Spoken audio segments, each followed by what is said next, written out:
I thought this was never gonna come out. Yes, it's been a long and arduous yellow brick road to get to this. The Wicked movie, part 1. So many ridiculous things happened along the way.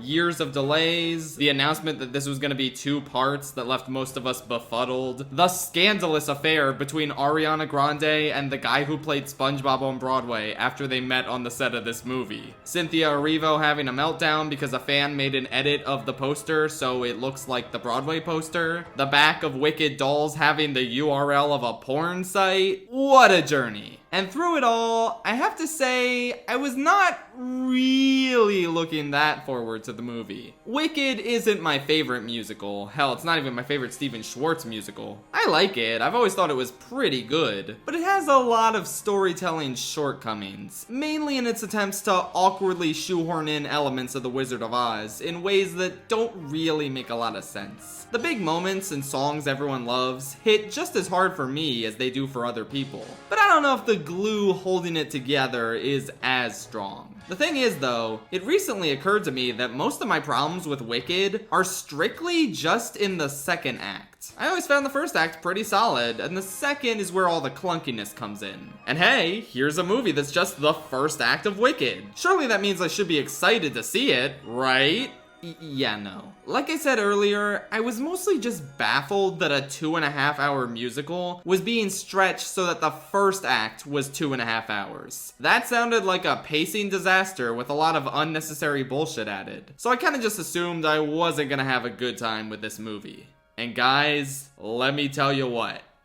I made a mistake. Wicked is really good. Like shockingly so. I know a lot of us thought it was gonna suck because of that other issue, and yeah, don't worry, we'll get to that. But for the most part, this is kind of a stunningly great stage-to-screen adaptation. I was dumbfounded at how well it flowed. Like, it's been a while since I saw the stage show, but it really felt like there wasn't that many things they added or bloated the runtime of this movie with. Seriously, it must be witchcraft because this movie is incredibly well paced and I was never bored. And it also really helps that the performances are just all good. Like, seriously, imagine that. Imagine making a movie musical and casting people who can sing. It's like, what a concept. Musical to movie adaptations are notoriously easy to screw up. When you see a stage show, it's almost like a different plane of reality from both real life and watching a movie. It's like everything is really happening in front of you, but you also understand that you're in a theater watching actors perform on sets. No matter how immersive the set and performances are, in the back of your mind, you'll always remember that this is all a stage show. And so the stories told by musicals are meant to work within those limitations. They don't orient you in entirely new locations like movies do. They dress up the same stage in various ways, and you use your imagination to fill in the blanks. But one advantage that stage shows have is that audiences are generally much more forgiving of singing. They understand that in this unique hybrid reality that is a stage musical, singing is to be expected.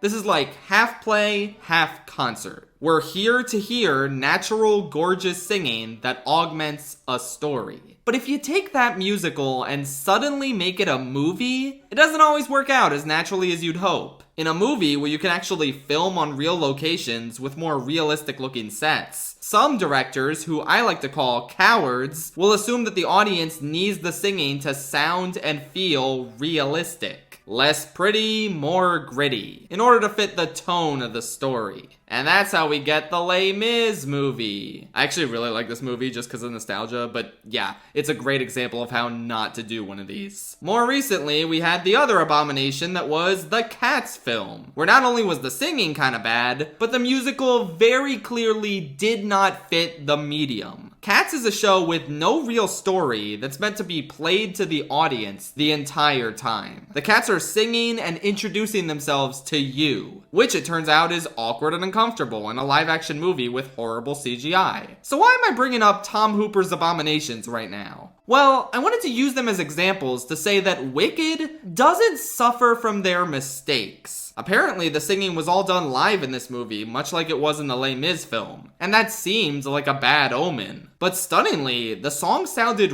really good in this. This is kind of the most important thing to get right in a musical movie, so I'm very happy about that. It all really comes down to the casting. You know how everyone made fun of Russell Crowe because he was a bad fit for Javert? I'm pleased to report that pretty much everyone's a good fit here. A lot of musical to movie adaptations offer a star-studded cast who aren't necessarily the greatest singers in the world. And don't get me wrong, we kinda get that here with Michelle Yeoh and Jeff Goldblum, but it doesn't really matter since their singing bits are very minimal. It's perfectly fine. The characters you want to get right are cast very well. Jonathan Bailey is really charismatic and has such a rich voice as Figaro. Ethan Slater as Bach is a really inspired pick, even if it led to this. Mainly though, I'm so glad they went with someone with an actual musical theater background for Elphaba. Cynthia Erivo is, yes, kind of annoying, but man is she such an amazing performer. Obviously a phenomenal singer, and you can see the progression of her character's confidence as the film goes on. I don't think I have any problems with her performance, but I'm genuinely shocked to report that for me, Ariana Grande kinda stole the show with this movie. I've never seen her act in anything before, not even Victorious. I was an iCarly kid, sorry. But yeah, I was more than a little skeptical of her casting, and I've never been this pleased to be wrong about something. She absolutely nails it. Not only the singing as expected, but the acting. I love how in the opening you can see her holding the pain back on her face as the Munchkins sing about how terrible Elphaba is. She's great dramatically as well as comedically, really lighting up the screen every time she appeared. Okay, circling back to Cats. Remember how I said Cats was just a poor fit for the medium of live action film? The same could not be less true for Wicked. This always felt like it was destined for the big screen, especially considering the cinematic significance of the original Wizard of Oz. I really like how the title drop for this is in the same style as that original movie's. That's just really cool. But in addition, the production design was just outstanding. Some of the best I've ever seen for a musical to movie adaptation.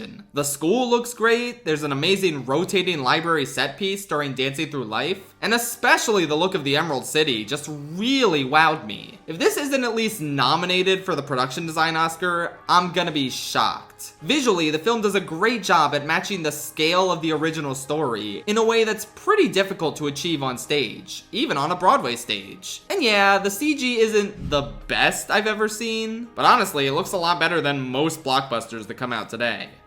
It was fine. It didn't look too bad. I also appreciate how the expanded runtime allows them to hit every single song from the original Act 1 of Wicked. How often do you see people complaining that they cut certain songs from film adaptations of musicals? This movie feels like it has time to breathe, especially in sequences like Glinda and Elphaba dancing together at the ball. It was a pretty riveting scene because they didn't rush through it, and that applies to just about every song. Nothing is cut, and I think that's great. Plus, on top of that, a lot of the stuff they added felt very in character. For all the complaints we had about them stretching the story out too much, I think the joke's on us, because this is starting to feel like an actually smart decision that does Act 1 of this show justice. This sounds like it might be one of the best musical to movie adaptations we've gotten in a while. Is there anything wrong with it?